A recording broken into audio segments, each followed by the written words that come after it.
Well, President Biden has announced a plan he hopes will save us money at the gas pump. The U.S. will release 1 million barrels of oil per day for the next 6 months from our country's reserves. It's not just the U.S. taking action. Today, the 31 countries that are part of the International Energy Agency will meet to consider doing the same thing.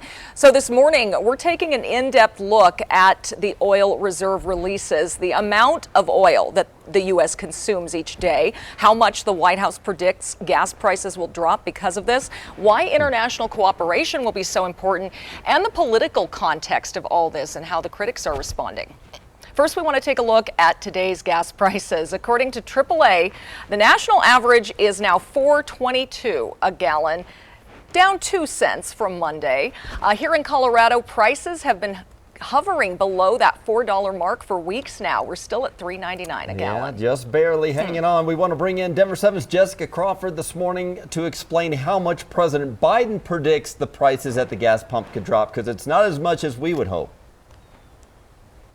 That's right. Unfortunately, people are predicting that we could see pretty much a 10 cent to 35 cent drop in prices. That really does not match the increase that we've seen since the start of the war in Ukraine.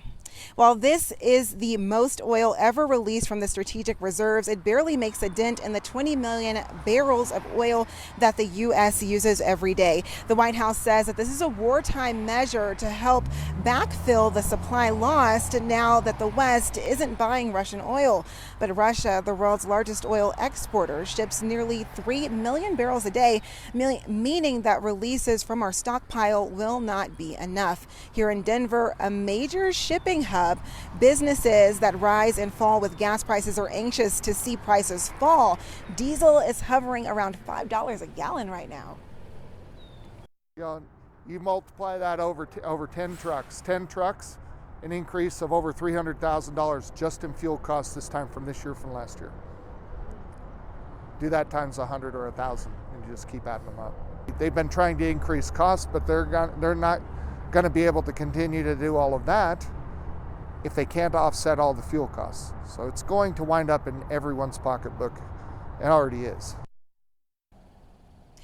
And this comes at a time when inflation is the highest that it's been in 40 years. Midterms are just around the corner, and President Joe Biden's approval rating is the lowest that it's been.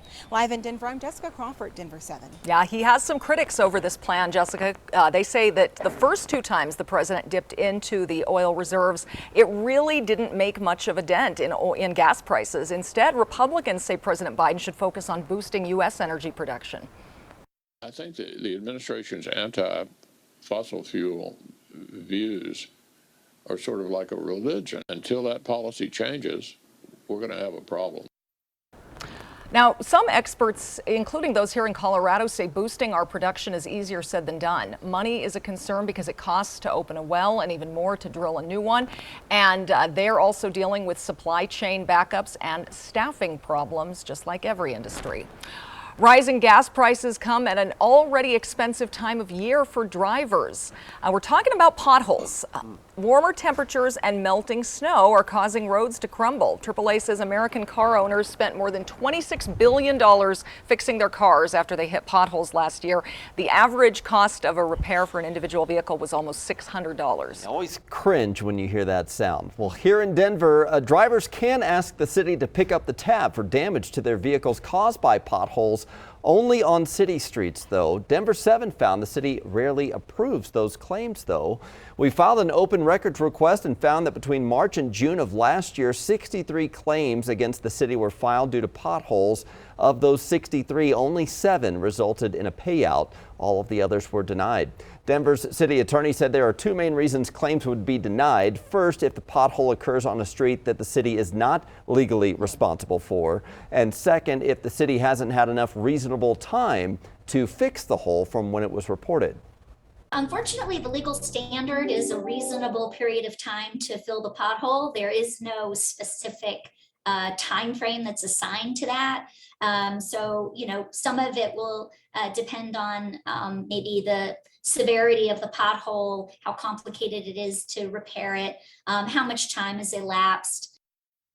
Yeah, so a lot of gray area there. You can report a pothole to the city online or by calling 311. If you want to claim damages, the city attorney suggests taking photos of both the pothole and the damage to your vehicle first. You can file your claim on the city's website within 180 days of the incident.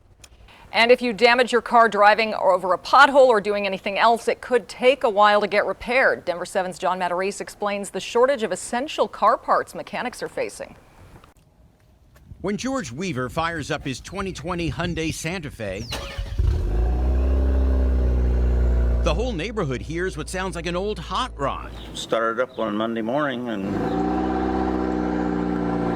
it was loud, and I knew right away what had happened.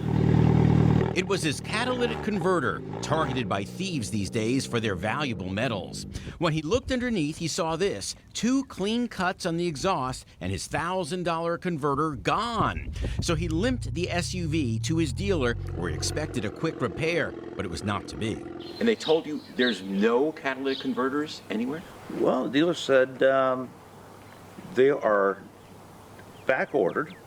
There are none in the country, and they don't know when they're going to get them in. That's right. Many original equipment catalytic converters are now on back order. But that's not the only car part experiencing shortages due to all those supply chain issues right now. We are seeing parts delays, some shortages in some areas, days, weeks, in some cases even months. Matt Overbeck owns a repair shop. Besides converters, he says parts in short supply include ABS brake modules, engine sensors, transmission control modules, even windshields. What to do? Overbeck says an independent shop has more flexibility than dealers that have to use official replacement parts. There might be some other options, like, for example, a salvage yard part. He says don't be frightened by salvage parts, as they're usually fine and come with warranties. But the frustrating part about it is you're paying for a car and you can't use it. So don't be surprised if you have to wait for a part so you don't waste your money. I'm John Matarese.